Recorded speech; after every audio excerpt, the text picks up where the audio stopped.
Eleanor was a hunted woman. The world that she had fought so hard to save had turned against her. Chris, the 11th apostle, had declared her the greatest sinner alive, the root of all suffering. His words held power, divine, charismatic, and intoxicating. Presidents, prime ministers, and kings fell to their knees before him, ready to serve the Son of the Almighty. Even the children Eleanor had risked her life to save were now in his custody, hidden away under his growing empire. Chris had become more than a savior, he was now a god in the eyes of humanity. His sermons were broadcast across every screen, his miracles were seen as proof of his divinity, and his declaration of famine and suffering as God's punishment for sin justified every cruel act that followed. Eleanor was a shadow, living in the ruins of a world she no longer recognized. She moved between camps of survivors, trying to help where she could, but every glance, every whisper, told her the same thing: they blamed her. She had killed May, the 12th apostle, and unleashed hell on earth. Chris sat on a gilded throne, his face a mask of indifference as leaders from across the world bowed before him. He had become the ruler of nations without ever lifting a sword. His power was absolute, and yet, a growing emptiness gnawed at him. When his advisors proposed a massive public sacrifice to purge the world of Eleanor's sin, he hesitated. They brought him thousands of people, men, women, and children, claiming they were sinners who had harbored Eleanor or sympathized with her cause. Chris stared at the frightened faces before him. They begged for mercy, their cries echoing in his ears. His heart twisted, but his voice remained firm. "This is God's will," he said, though the words felt hollow. As the first execution began, Chris felt something crack inside him. The cries of the innocent pierced his soul. He looked out at the crowd, at the people who worshipped him, and saw not faith but fear. "What am I doing?" he whispered to himself. Meanwhile, Eleanor found an unlikely ally in the demons who had once hunted her.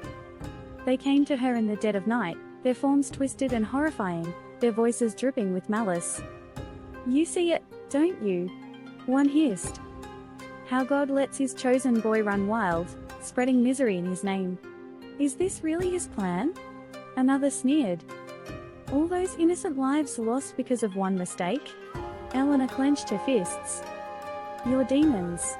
Why would I trust anything you say?" The tallest of them stepped forward, his red eyes gleaming. "Because even we know this isn't right. Chris is hurting the very people he was meant to save. And you're the only one who can stop him." Eleanor's heart wavered. The demon's words echoed the doubts that had been gnawing at her for years. Why did God allow so much suffering?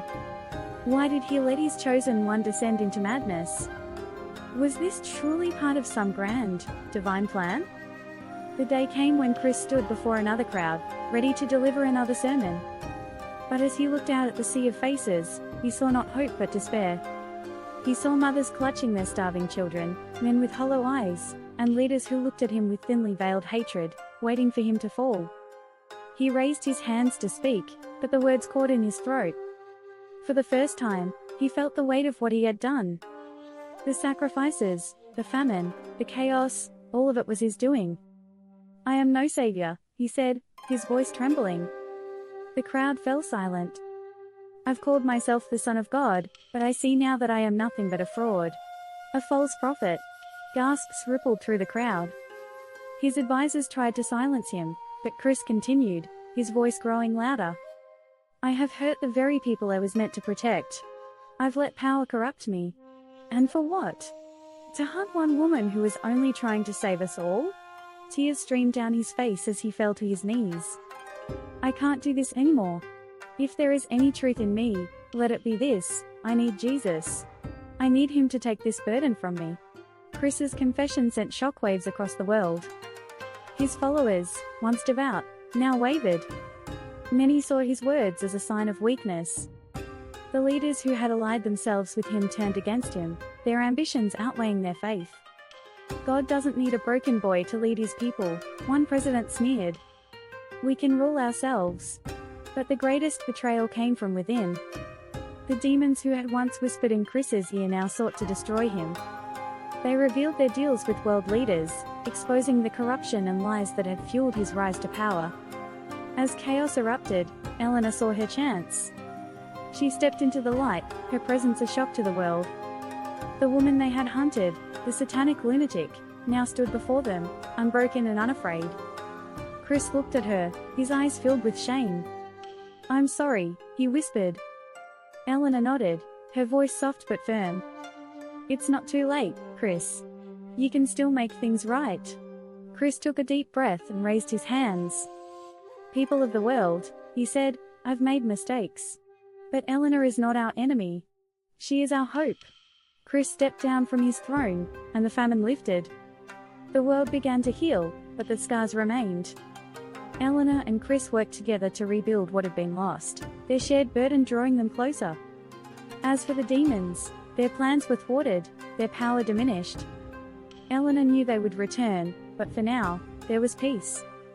Through it all, Eleanor's faith was tested, but it never broke. She had seen the worst of humanity, but she had also seen its capacity for redemption. And in the end, she knew that was worth fighting for.